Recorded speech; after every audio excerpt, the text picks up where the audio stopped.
Love is a choice. I'm convinced that a profound conviction lies beyond emotions, sexuality, and attraction.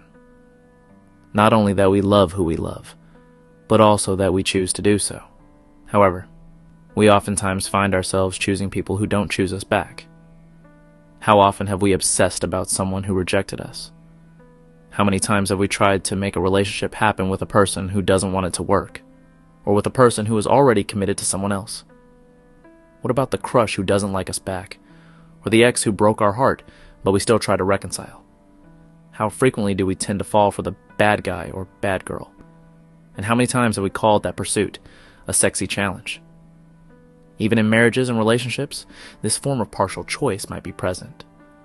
Our spouse might temporarily not choose us by giving us inadequate attention or validation. Experiences differ, but the outcome is similar. We end up feeling unworthy of love, insecure, disappointed, and broken.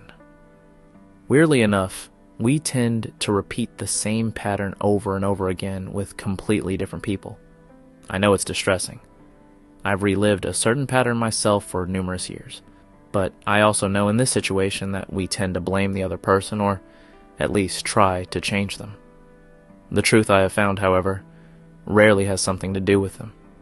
It's mostly all about us.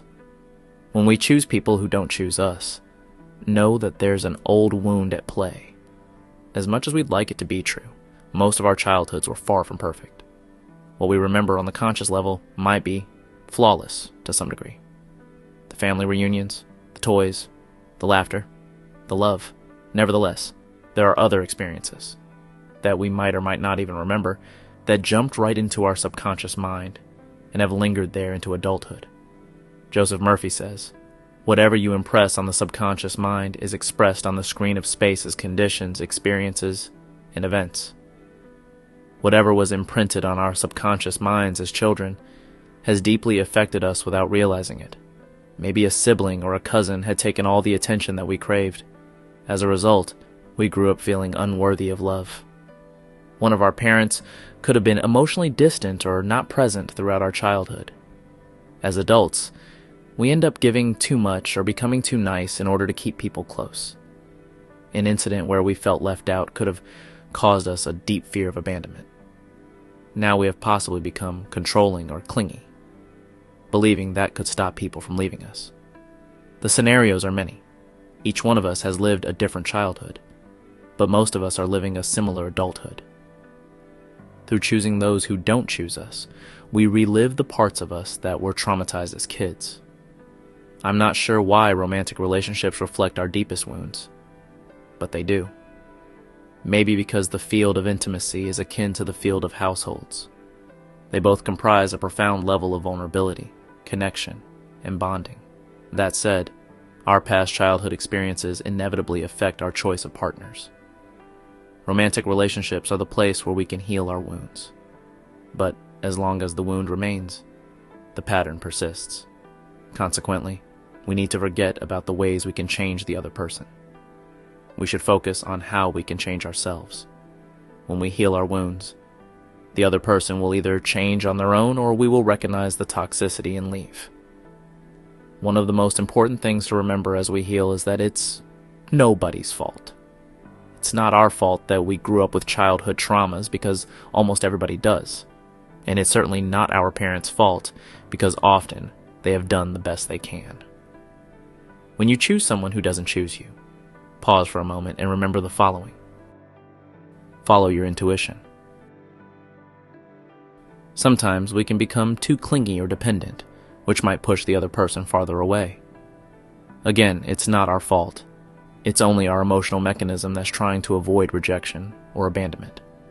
Our gut always tells us when we become too much. When you feel something's wrong, stop.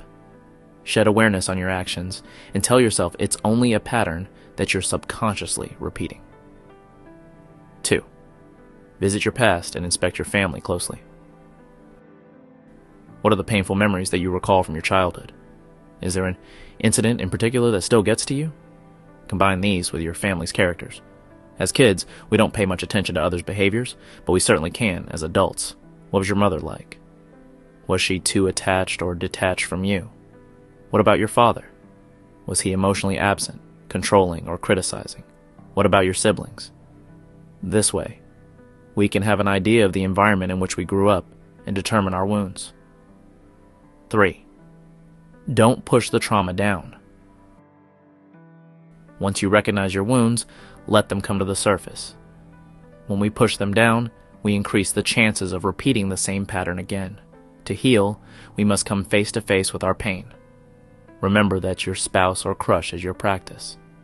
Pay attention to how you behave in their presence, what reactions they trigger within you, and how they make you feel about yourself.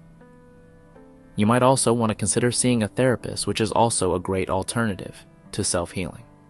Therapists shed clear light on our childhood issues and help us work through them.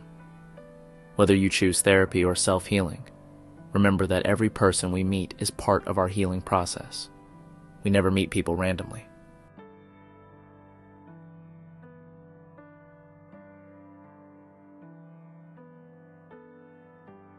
Thanks for watching.